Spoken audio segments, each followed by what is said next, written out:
Hey family, this is day 28 of our Reading Through the Bible Together in a Year series.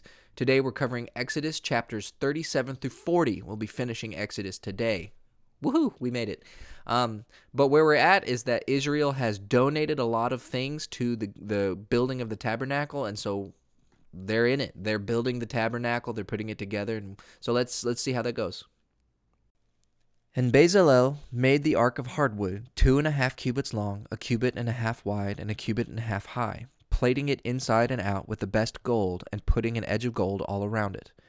And he made 4 gold rings for its 4 corners, 2 on one side and 2 on the other, and rods of the same wood plated with gold. These rods he put in the rings at the sides of the ark, for lifting it.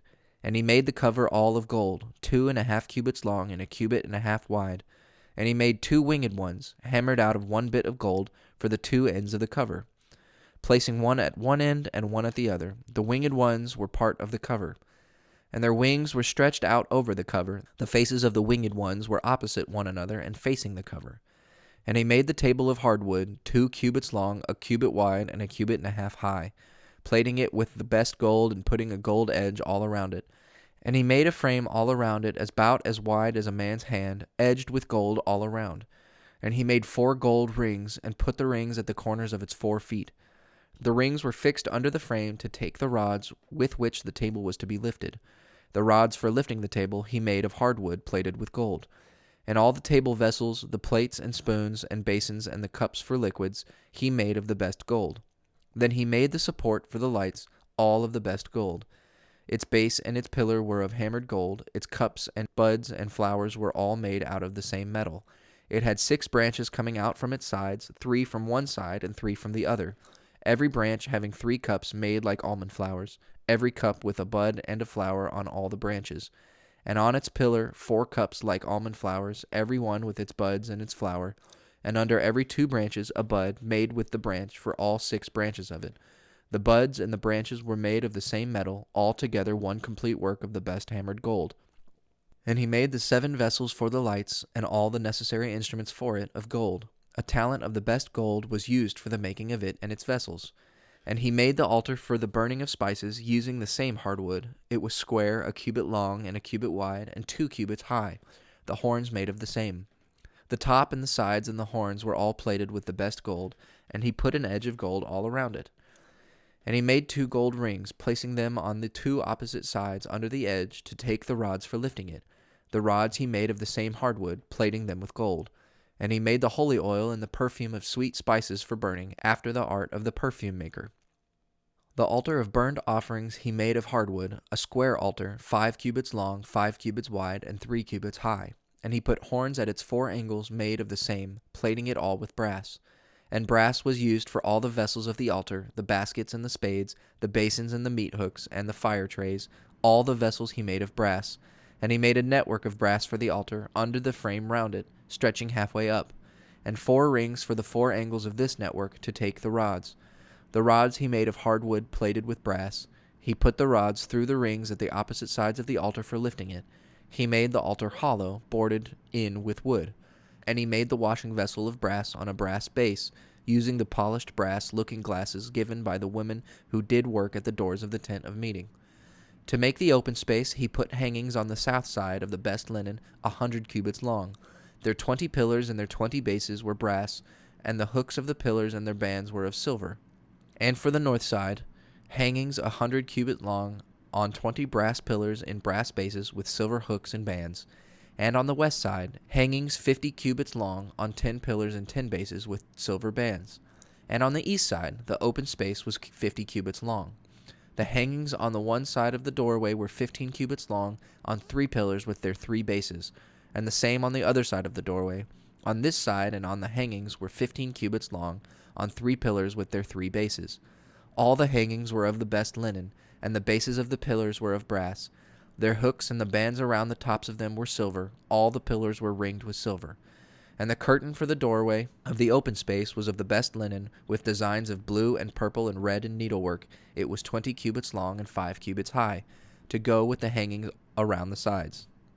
There were 4 pillars with their bases, all of brass, the hooks being of silver, and their tops and their bands being covered with silver.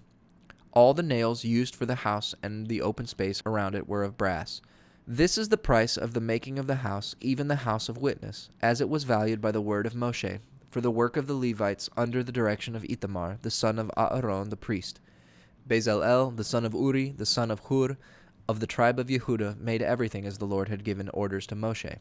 And with him was Aholiab, the son of Ahisamach, of the tribe of Dan, a designer and a trained workman, expert in needlework of blue and purple and red and the best linen. The gold used for all the different work done for the holy place, the gold which was given, was 29 talents, and 730 shekels in weight, by the scale of the holy place. And the silver given by those who were numbered of the people was 100 talents, and 1,775 shekels in weight, by the scale of the holy place. A bekah, that is, half a shekel by the holy scale, for everyone who was numbered. There were 603,550 men of 20 years old and over. Of this silver 100 talents was used for making the bases of the pillars of the holy place, and of the veil, a talent for every base. And 1,775 shekels of silver was used to make the hooks for the pillars, and for plating the tops of the pillars, and for making their bands. The brass which was given was 70 talents, 2,400 shekels. From it he made the bases of the doorway of the tent of meeting, and the brass altar, the network for it, and all the vessels for the altar, and the bases for the open space all around and for its doorway, and all the nails for the house and for the open space. And from the needlework of blue and purple and red they made the robes used for the work of the holy place, and the holy robes for Aaron, as the Lord had given orders to Moshe. The ephod he made of gold and blue and purple and red and the best linen, hammering the gold into thin plates, and cutting it into wires to be worked into the blue and the purple and the red and the linen by the designer. And they made 2 bands for joining its edges together at the top of the arms.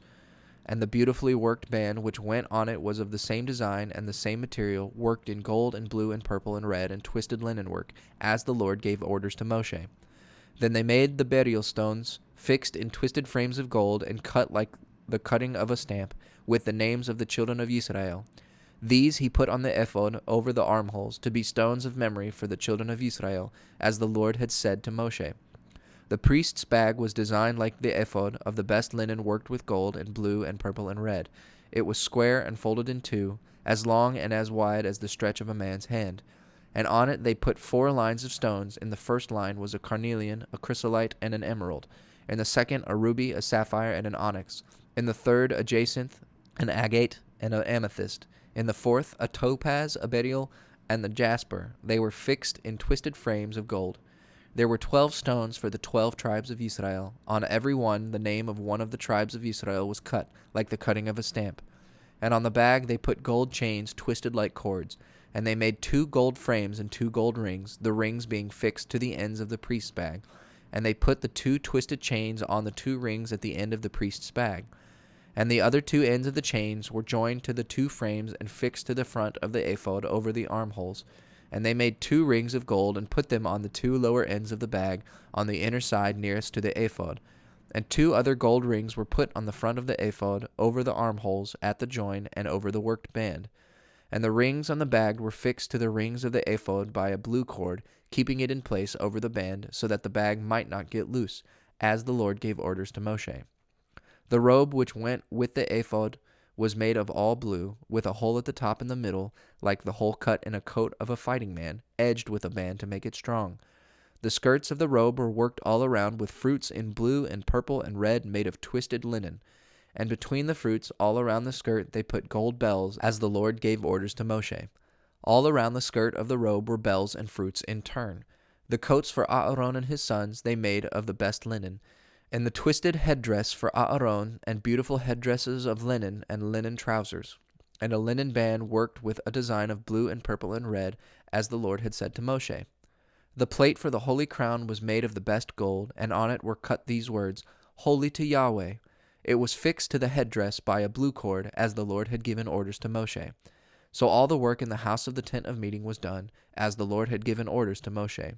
So the children of Israel did it. Then they took the house to Moshe, the tent with all the things for it, its hooks, its boards, its rods, its pillars, and its bases, the outer cover of sheepskins colored red, and the cover of leather, and the veil for the doorway, the ark of the law with its rods and its cover, the table with all its vessels and the holy bread, the support for the lights with the vessels for the lights to be put in their places on it, and all its vessels, and the oil for the lights, and the gold altar, and the holy oil, and the sweet perfume for burning, and the curtain for the doorway of the tent, and the brass altar with its network of brass, and its rods, and all its vessels, and the washing vessel and its base, the hangings for the open space with the pillars and their bases, and the curtain for the doorway, and the cords and the nails, and all the instruments necessary for the work of the house of the tent of meeting, the robes for use in the holy place, and the holy robes for Aaron and his sons when acting as priests. The children of Israel did everything as the Lord had given orders to Moshe. Then Moshe, when he saw all their work and saw that they had done everything as the Lord had said, gave them his blessing.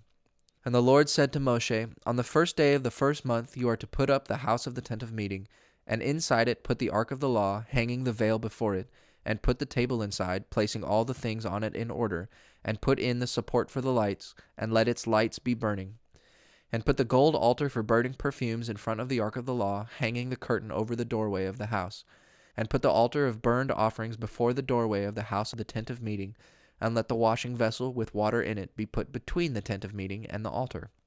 And put up the hangings, forming the open spaces all around it, with the curtain over its doorway, and take the holy oil, and put it on the house and everything in it, and make it and everything in it holy. And put oil on the altar of burned offering, and make it and all its vessels holy. This altar is to be most holy. And put oil on the washing vessels and its base, and make them holy.